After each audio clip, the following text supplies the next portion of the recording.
아주 투자를 잘하시는 분이 이제 이런 이야기를 하셨습니다. 지금은 이제 경제가 전환기이다 수축하면서 한편으로 확장하는 부분이 생겨나고 막 이 뭐가 복잡하기도 하고 금리는 마이너스로 들어가고 사실은 다 처음 보는 일들이거든요.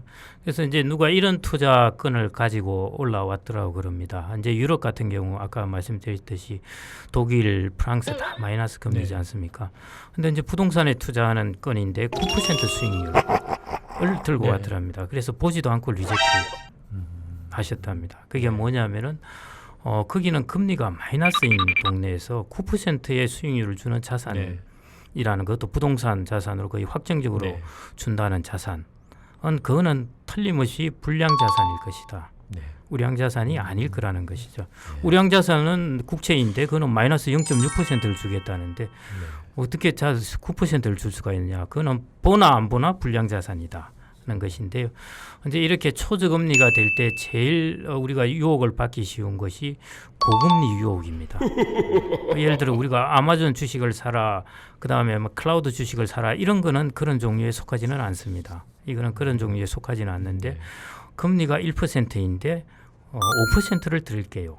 라든지 거의 확정적으로 이런 거는 사실은 자산이 4%는 그래도 아까 괜찮아요. 그거는 적정한데 확정적으로 5%를 준다든지 안 그러면은 9% 10%를 보장해 드립니다 하는데 9% 10% 보장은 아시다시피 보장해 주는 사람이 누군가를 알아야 되는 거죠. 보장해 주는 사람 크레딧이 신용이 엉망이면 그 소용이 없는 거지 않습니까? 그래서 이런 국면에 있어 가지고는 이런 이제 고금리나 턱도 없는 고성장의 고수익의 유혹은 절대 안 넘어가야 되고요. 제일 중요한 것이 이런 때는 특히 노후에도 중요하고 한 것이 우량 자산을 가지시라는 것입니다. 불량한 자산을 말고 우량 자산을 가지라는 것이고, 그럼 우량 자산은 무엇인가? 우리나라 금리가 이 정도 된다면은 1에서 2% 정도, 1% 예금 금리가 된다면은 한 4% 정도 줄 수 있는 어느 정도 안정적으로 줄 수 있는 자산이면은 우량 자산이라고 할 수 있는데 6% 7% 정도 하면은 그건 좀 아닐 수 있는 것이고요.